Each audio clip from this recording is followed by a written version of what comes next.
C'est un livre qui s'appelle Un autre monde et où je raconte une expérience assez bizarre au fond.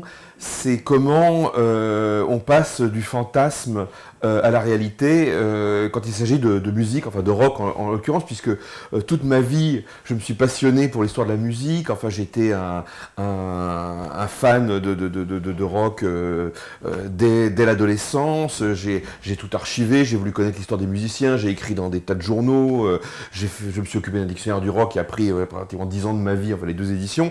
Et puis un jour, je me suis aperçu que j'avais des problèmes avec mon fils qui était adolescent.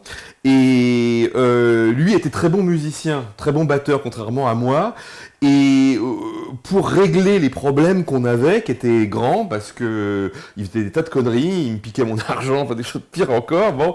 Et heureusement, ça s'est arrangé. Et ben, on a fait de la musique ensemble. Et moi, j'étais plein d'énergie, d'enthousiasme et d'idées, et lui était plein de connaissances techniques et de compétences, ce qui a, au fond, renversé le rapport qui existait entre nous. C'est-à-dire que je pouvais lui faire la leçon sur certains aspects de la vie, bien sûr, parce que j'étais son père, je suis toujours, mais lui a été mon maître en matière de musique. C'est lui qui m'a appris à bien garder le rythme. Moi, je jouais de la basse, lui de la batterie, puis on a fait un groupe, on a fait des concerts, et je raconte dans le livre cette espèce d'apprentissage étrange. Vous savez, un peu comme si un critique gastronomique avait décidé d'ouvrir un restaurant étoilé, voilà, si vous voulez.